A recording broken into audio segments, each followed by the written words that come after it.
ബിജെപിയിലെ പ്രമുഖ നേതാക്കന്മാർക്കിടയിൽ അസ്വാരസ്യങ്ങൾ പുകയുകയാണ്. ഒളിഞ്ഞും തെളിഞ്ഞും അത്തരം അസ്വാരസ്യങ്ങൾ മറനീക്കി പുറത്തുവരുന്ന കാഴ്ചയാണ് ഇപ്പോൾ ഉണ്ടായിക്കൊണ്ടിരിക്കുന്നത്. ഉത്തർപ്രദേശിൽ ഭരണകക്ഷിയായ ബിജെപിക്കുള്ളിൽ ആഭ്യന്തര കലഹങ്ങൾ പരസ്യമാവുകയാണ്. മുഖ്യമന്ത്രി യോഗി ആദിത്യനാഥും പശ്ചിമ ഉത്തർപ്രദേശിലെ കരുത്തനായ നേതാവ് സംഗീത് സോമും തമ്മിലുള്ള അസ്വാരസ്യങ്ങളാണ് ഇപ്പോൾ വാർത്താ പ്രാധാന്യം നേടുന്നത്.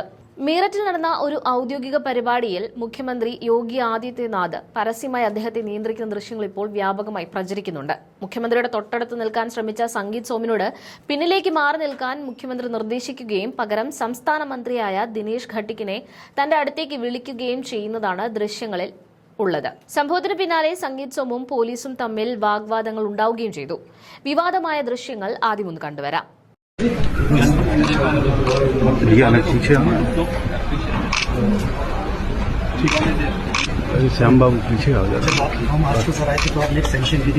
മുഖ്യമന്ത്രിയുടെ സുരക്ഷാ ക്രമീകരണങ്ങളുടെ ഭാഗമായി തന്റെ വാഹനം തടഞ്ഞ പോലീസ് ഉദ്യോഗസ്ഥരോട് സോം അത്യന്തം രൂക്ഷമായാണ് പ്രതികരിച്ചത്.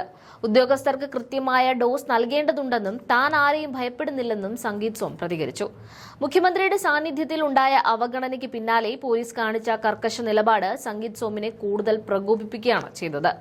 പശ്ചിമ യുപിയിലെ രാഷ്ട്രീയത്തിൽ വലിയ സ്വാധീനമുള്ള ഒരു നേതാവിനെതിരെ സർക്കാർ സംവിധാനങ്ങൾ ഇത്തരത്തിൽ പെരുമാറുന്നത് മുഖ്യമന്ത്രിയുടെ നേരിട്ടുള്ള നിർദ്ദേശപ്രകാരമാണെന്ന റിപ്പോർട്ടുകളും പുറത്തുവരുന്നുണ്ട്.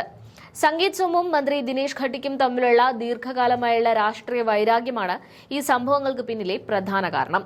പ്രാദേശികമായ മേധാവിത്വത്തിനു വേണ്ടി ഇരുവരും തമ്മിൽ നിരന്തരം പോരടിക്കാറുണ്ട്. സംഗീത് സോമിനെ യോഗി തഴഞ്ഞു എന്നതിന്റെ തെളിവായി സംഭവത്തെ വിലയിരുത്തുന്നവരുമുണ്ട്.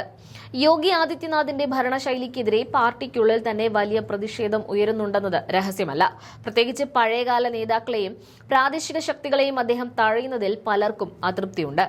മുസാഫർ നഗർ കലാപകാലം മുതൽ പാർട്ടിക്കായി നിലകൊണ്ട സംഗീത് സോമിനെ പോലെയുള്ളവർ ഇപ്പോൾ നേരിടുന്ന അവഗണന പാർട്ടി അണികൾക്കിടയിലും ഭിന്നതയുണ്ടാക്കുന്നുണ്ട്. സർക്കാരും പാർട്ടിയും തമ്മിലുള്ള ഏകോപനമില്ലായ്മയും മുഖ്യമന്ത്രിയുടെ ഏകപക്ഷീയമായ തീരുമാനങ്ങളും ബിജെപിയുടെ വോട്ട് ബാങ്കിനെ ബാധിക്കുമെന്ന ആശങ്കയും ബിജെപി ക്യാമ്പുകളിലുണ്ട്. പ്രാദേശിക നേതാക്കളുടെ സ്വാധീനം കുറച്ചുകൊണ്ട് കേന്ദ്രീകൃതമായ അധികാരം നടപ്പിലാക്കാനുള്ള നീക്കമാണ് മുഖ്യമന്ത്രിയുടെ ഭാഗത്തു നിന്നും ഉണ്ടാകുന്നതെന്ന വിമർശനവും പാർട്ടിക്കുള്ളിൽ തന്നെ ഉയരുന്നുണ്ട്. അതുപോലെ തന്നെ ഉത്തർപ്രദേശിൽ ഇപ്പോൾ ഏറ്റവും കൂടുതൽ ചർച്ച ചെയ്യപ്പെടുന്ന വിഷയമാണ് സന്യാസിമാരുടെ വിഷയത്തിൽ യോഗി എടുത്ത നടപടി. മതപരമായ ചടങ്ങുകളിൽ സർക്കാർ ഇടപെടുന്നതിനെതിരെ സന്യാസിമാർ നേരിട്ട് രംഗത്തെത്തിയതോടെ വിഷയം കൂടുതൽ വഷളായ സാഹചര്യമാണ് നിലനിൽക്കുന്നത്. സർക്കാർ ഉദ്യോഗസ്ഥർ സന്യാസിമാരെ അപമാനിക്കുന്നുവെന്നും അധികാരം തലയ്ക്ക് പിടിച്ച ഭരണകൂടമാണ് യുപിയിലേതെന്നുമുള്ള കടുത്ത വിമർശനങ്ങൾ ഇതിനോടകം തന്നെ ഉയർന്നു കഴിഞ്ഞു.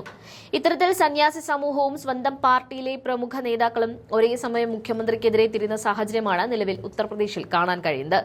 യുപി ബിജെപിയിൽ യോഗി ആദിത്യനാഥിന്റെ ആധിപത്യം ചോദ്യം ചെയ്യപ്പെടാൻ തുടങ്ങിയിരിക്കുന്നു എന്നതിന്റെ വ്യക്തമായ അടയാളമാണ് ഈ പോരിനെ കാണാൻ സാധിക്കുന്നത്.